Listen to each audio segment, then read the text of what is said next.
Hey consommateur, choisis le prochain personnage en fin de vidéo.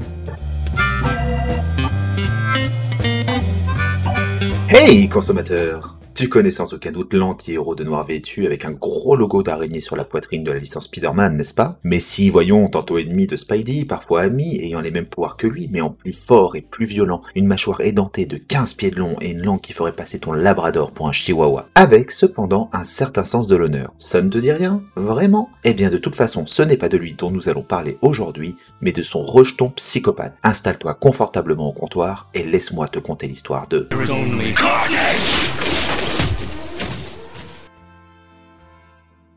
Créé en avril 1991 sous la plume de David Michelinie, dont on doit l'arc d'Iron Man sombrant profondément dans la dépression et l'alcoolisme, et Papa de Venom, brillamment illustré par Mark Bagley, qui s'occupera entre autres de l'intégralité des 111 premiers épisodes d'Ultimate Spider-Man. Deuxième symbiote apparaît dans l'univers du tisseur après l'iconique Venom dans le comic book Amazing Spider-Man numéro 344. Il fut pensé comme une opposition totale à son paternel. Ou maternel, je ne sais pas trop, les symbiotes étant asexués. Le but de sa création, selon David Michelinie, était de réaliser une version so dark de Venom. Cruel, imprévisible et sanguinaire, sa personnalité fut très inspirée du Némésis de la chauve-souris de Gotham.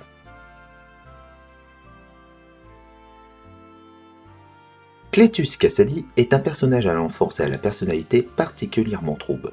Changeant de récit selon son bon vouloir, selon ses dires, Cletus connut une enfance particulièrement difficile, battu par ses parents. Cletus fera accuser son père Roscoe Kasady du meurtre de sa mère Louise Kasady, le tribunal le condamnant à la chaise électrique. Ce que le jury ignorait, c'est que son père agissait en légitime défense, protégeant son fils d'une attaque à l'arme blanche orchestrée par sa mère, qui avait pour but de tuer Cletus après que celui-ci tua de sang-froid son chien et attaqua sa mère avec une perceuse électrique, sous prétexte qu'elle appréciait plus son animal de compagnie que son propre fils. Après le décès de ses deux parents, Cletus fut confié à sa grand-mère. Âgé seulement de 6 ans, il poussa la vieille femme dans les escaliers afin de vérifier si les humains pouvaient voler, causant ainsi son décès. Confié aussitôt à un orphelinat, sa conduite violente et asociale lui valut bon nombre de moqueries de la part des autres enfants et même des éducateurs. L'éducatrice dont il était amoureux repoussa ses avances. Cletus, déjà très instable, ne supporta pas le rejet de celle-ci et la jeta sous un bus en guise de vengeance. Incendia aussi l'orphelinat où il séjournait par la même occasion. Désinhibé de toute forme de morale et cédant à ses plus bas instincts, il devint un tueur en série, assassinant aléatoirement ses victimes au motif que la vie n'a aucun sens et que seul le chaos et le désordre règnent en maître. On ressent énormément les similitudes avec le Joker dans sa façon de penser, ça ne fait aucun doute. Condamné 11 fois à la perpétuité, c'est sa rencontre avec Eddie Brock, alors dans la même cellule à Rikers Island,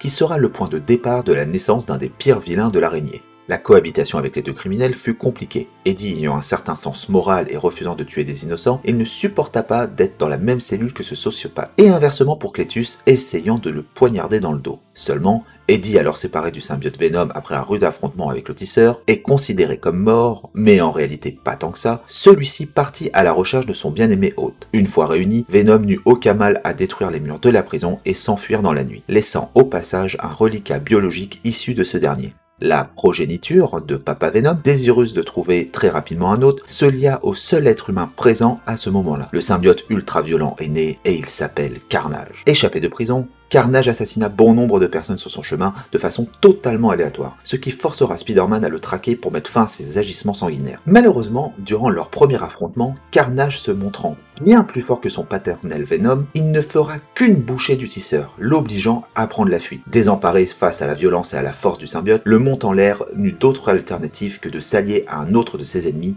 Venom lui-même. Bien que les symbiotes ne montrent pas d'intérêt particulier pour leur progéniture et leurs agissements, ce n'est pas le cas d'Eddie, refusant que des innocents soient tués en dehors de Spidey. Il s'alliera donc au tisseur afin d'en venir à bout. Les deux héros ayant retrouvé la trace du symbiote sanguinaire, le résultat ne fut pas meilleur qu'auparavant. Venom et Spidey ne purent rivaliser avec Carnage lors de leur confrontation. Il ne resta donc qu'une seule option pour le vaincre, exploiter l'une des plus grandes faiblesses des symbiotes, le son. Et le plan fonctionna à merveille. Carnage sera mis hors d'état de nuire. Après l'accomplissement de leurs objectifs respectifs, l'entente entre les deux protagonistes ne durera pas très longtemps. Et Venom essaiera une fois de plus d'attenter à la vie de Spider-Man après leur affrontement face à Carnage, obligeant le tisseur à faire appel à Reed Richards, le grand génie des 4 Fantastiques, qui dans le passé l'aida à se débarrasser du costume noir. Utilisant un canon sonique sur Venom, les deux vilains furent donc emprisonnés.